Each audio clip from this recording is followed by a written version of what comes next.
大把神只有没等在耶，နောက်ဆုံးရရှိထားတဲ့သတင်းတွေကိုတင်ဆက်ပေးပါမယ်။အိုင်းတိုင်းရွှေဘိုမြို့နယ်တာကနန်ကျေးရွာမှာအော်တိုဘာလ2ရက်နေ့မနက်6နာရီလောက်ကစစ်ကောင်မရှင်တပ်နဲ့ပြည်သူ့ကာကွယ်ရေးတပ်တို့ထိတွေ့တိုက်ပွဲဖြစ်ပွားပြီးနှစ်ဖက်ထိခိုက်ချဆုံးတာရှိရလို့ဒေသခံတွေစီကနေသိရပါတယ်။ရွှေဘိုမြို့ကနေအင်အား30နီးပါးရှိရဲ့စစ်တပ်စစ်ကြောင်းကတာကနန်ရွာဘက်ကိုစစ်ကြောင်းထိုးဝင်ရောက်လာတာကြောင့်ထိတွေ့တိုက်ပွဲဖြစ်ပွားတယ်လို့ဒေသခံတယောက်ကပြောပါတယ်။တိုက်ပွဲကရုတ်တရက်ကြီးဖြစ်လာတာဆိုတော့စစ်ပွဲအတွင်းမှာပိတ်မိတာတွေရှိပြီးထိခိုက်ဒေဆုံးတာတော့မကြားမိဘူးလို့သူကပြောပါတယ်။တိုက်ပွဲအတွင်းပြည်သူ့ကာကွယ်ရေးတပ်ဖက်ကဂင်းထောက်ရဲဘော်တယောက်ကြာဆုံးပြီးမနေ့ကညနေပိုင်းတိစစ်ရေးတင်းမာနေစေလို့သိရပါတယ်။စစ်ကြောင်းထွက်လာတာကိုမသိရဘဲရွှေကင်းရဲဘော်ကထောက်လန်းဖို့သွားရကနေထိတ်တိုက်တိုးပြီးပြစ်တက်ခံလိုက်ရတာကြောင့်စစ်တပ်လာနေပြီဆိုတာသိလိုက်ရပြီးကျွန်တော်တို့နဲ့တိုက်ပွဲတွေစဖြစ်တယ်လို့တိုက်ပွဲမှာပါဝင်ခဲ့တဲ့ခေါင်းဆောင်တယောက်ကပြောပါတယ်။တိုက်ပွဲအတွင်းစစ်တပ်ဘက်ကအကြဆုံးများပြီးအရှင်၄ယောက်လက်ရဖမ်းဆီးမိပြီးတိုက်ပွဲအသေးစိတ်ကိုတော့စစ်ဒေသကနေထုတ်ပြန်နေမယ်လို့ပြောပါတယ်။စစ်ကော်မရှင်တပ်ကရွှေဘိုစားတောင်စကိုင်းကားလမ်းမကြီးကိုပြန်လည်စိုးမိုးနိုင်ဖို့စကိုင်းမြို့နဲ့ရွှေဘိုမြို့ကအင်အားအလုံးရင်းနဲ့ထိုးစစ်ဆင်တာလေကြောင်းကနေတိုက်ခိုက်တာတွေကြောင့်အရက်သားတေဆုံးတာတွေအပြင်နေရက်ဆွန့်ခွာတာတွေရှိနေတယ်လို့သိရပါတယ်ရှင်။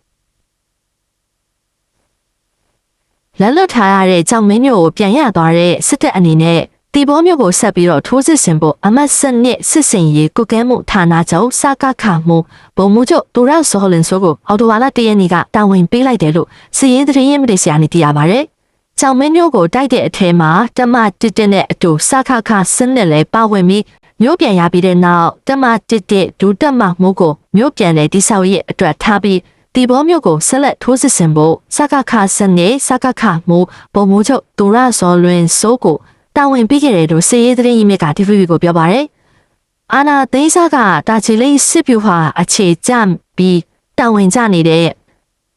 ဗိုလ်မှူးကြီးတူရဆောလင်ဆိုကိုစစ်ကောင်းဆောင်က2024ဇူလိုင်လမှာဗိုလ်မှူးချုပ်ရာထူးတိုးပေးပြီးစကခ14စကခမှုတာဝန်ပေးပြီးရှမ်းမြောက်ကိုပို့ဆောင်ခဲ့တာပဲဖြစ်ပါတယ်။ဒါပေမဲ့လာရှိုးမြို့ကိုတော်လှန်ရေးတပ်ဖွဲ့တွေကတိုက်ခိုက်သိမ်းပိုက်ချိန်မှာအကျဉ်းထောင်ဖွင့်ပေးခဲ့လို့စစ်ဆေးခံရတဲ့ဆိုတဲ့သတင်းတွေထွက်ပေါ်လာပြီးတဲ့နောက်6လအကြာမှာတော့အရှိတောင်တိုင်းစစ်ဌာနလက်အောက်ခံစကခစနစ်တပ်မှုအဖြစ်နဲ့ပြန်လည်ခန့်ခဲ့တာဖြစ်ပါတယ်ရှင်။မကွေးတိုင်းချောင်းမြို့နယ်ခရိုင်လန်ဦးစီးဌာနကနန်းစီရီယာလက်ထောက်ညွှန်ကြားရေးမှူးနဲ့ဝန်ထမ်းတယောက်ကိုရှင်နဲ့အတူအော်တိုဘာလ1ရက်နေ့ညနေကလက်နက်ကိုင်အဖွဲ့တစ်ခုကဖမ်းဆီးသွားတယ်လို့ဖြစ်စဉ်ကိုသိရှိသူတွေစီကနေသိရပါတယ်။တိုင်းစစ်စီဝေးကနေပြန်လာတဲ့အသက်50အရွယ်လက်ထောက်ညွှန်ကြားရေးမှူးအမျိုးသမီးနဲ့တပည့်အမျိုးသမီးဝန်ထမ်းကို6မြို့နယ်ကျင်းနီလန်ခွဲအနီးနားမှာဖမ်းဆီးသွားတာပါ။ဖြစ်စဉ်ကိုသိရှိတဲ့သူတယောက်ကလက်ထောက်ညွှန်ကြားရေးမှူးတယောက်နဲ့သူ့ရဲ့တပည့်တယောက်ကစီဝေးကနေအပြန်ဖမ်းခေါ်ခံရတယ်လို့ပြောပါတယ်။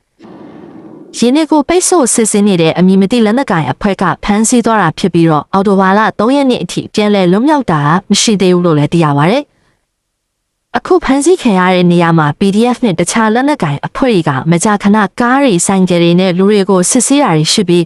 အခုကတော့ဘယ်အဖွဲ့ကဖမ်းခေါ်သွားရဲဆိုတာမသိရသေးဘူးလို့မကွေးတိုင်းကဝန်ထမ်းအတိုင်းအဝန်နဲ့နှိစက်သူတွေကပြောပါတယ်။ဖမ်းဆီးခံရတာနဲ့ပတ်သက်ပြီးစစ်ကော်မရှင်လက်အောက်ခံမကွေးတိုင်းဝန်ကြီးချုပ်ရဲ့လမ်းညွှန်ချက်နဲ့စစ်တပ်နဲ့ရဲတပ်ဖွဲ့ကစုံစမ်းစစ်ဆေးရှာဖွေနေတယ်လို့လည်းသိရပါတယ်ရှင်။စစ်ကောင်စီကသူတို့ရဲ့လက်အောက်ခံအငြိမ်းစားဝန်ထမ်းတွေနဲ့လက်ရှိတာဝန်ထမ်းဆောင်နေတဲ့ဝန်ထမ်းတွေတပ်မတော်သားတွေကိုအော်တိုဘာလကစပြီးအပိုထောက်ပံ့ကြေးကျပ်3000စီထပ်ပေးမယ်လို့စစ်ကောင်စီရဲ့ဗဏ္ဍာရေးနဲ့အခွန်ဝန်ကြီးဌာနကစက်တင်ဘာလ30ရက်မှာထုတ်ပြန်ထားပါတယ်။အပိုထောက်ပံ့ကြေးကျပ်3000ရရှိမဲ့သူတွေထဲမှာတပ်မတော်ကအရာရှိစစ်သည်ကြီးရည်လေတပ်မတော်သားတွေလည်းပါဝင်တယ်လို့ဖော်ပြထားပါတယ်။တပ်မတော်ကအငင်းစားတွေအပါအဝင်တခြားဌာနတွေကအငင်းစားဝန်ထမ်းတွေကိုတော့ရခိုးတစ်ခါထောက်ပံ့ကြေးပေးရကဒုတိယကြိမ်ဖြစ်တယ်လို့သိရပါတယ်။မကွေးတိုင်းကအစိုးရဌာနတစ်ခုကဦးစီးမှုတာဝန်ထမ်းဆောင်နေသူတယောက်ကတော့ထောက်ပံ့ကြေး3000ကျပ်တိုးပေမဲ့တလားကိုရတဲ့လစာ3သိန်းကျော်ဟာလက်ရှိကုန်စည်နှုန်းအခြေအနေနဲ့စံမိုးနဲ့အင်အားစာပဲရတယ်လို့ဆိုပါတယ်။လမ်းသာတိုးတော့ပြောတာပေါ့ဒါပေမဲ့ရန်ကြီးရင်ခုန်တာမျိုးတော့မဟုတ်ဘူး။တိုးတဲ့လသာ3000ကပစိုးတကွင်းစာဟင်းတစ်ခွက်စာလောက်ပဲရှိတယ်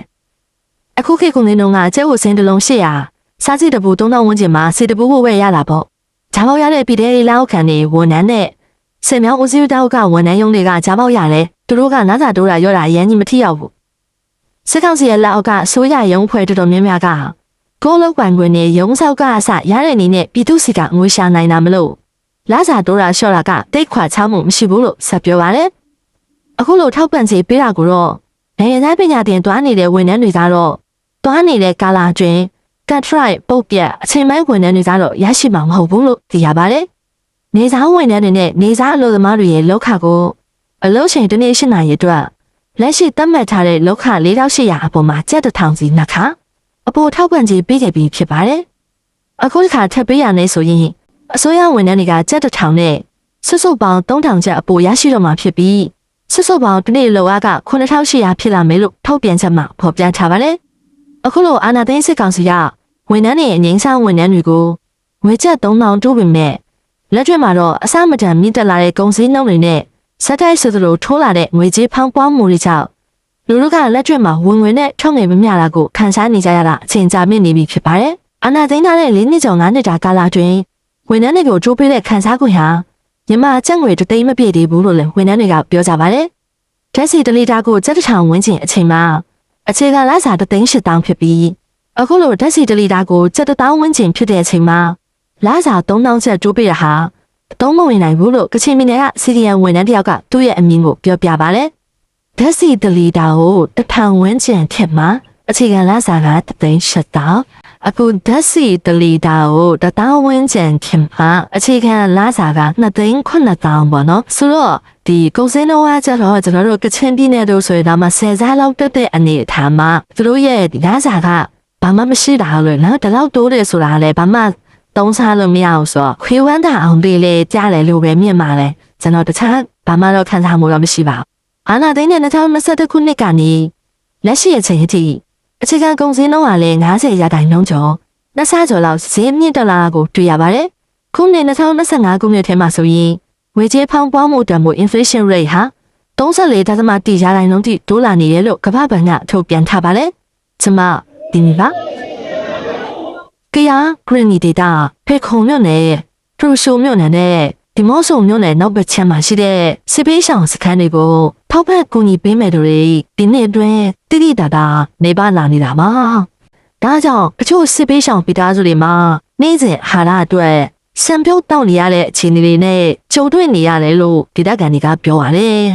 ဖက်ကလေးအလူရှင်လာပြီးတဲ့လူတွေပြောထားပြီးသားလေနော်နလာ3လဆက်ကျော်တော့မကူပြင်းနိုင်တော့ဘူးအဲ့လိုပြောခုကျမတို့မှလည်း3လပြည့်ပြီဆိုတော့လေမလာတော့ဆာမရှိတော့တချို့ဖိဆောင်လို့ဆိုဆံပြုံးနဲ့စားနေရပြီစားစစ်ကောင်ရှင်တဲ့ရဲ့တံပြန်ထိုးစစ်တီတောင်ကရန်ဂရီဒေတာမှာဒီလပိုင်းအတွင်း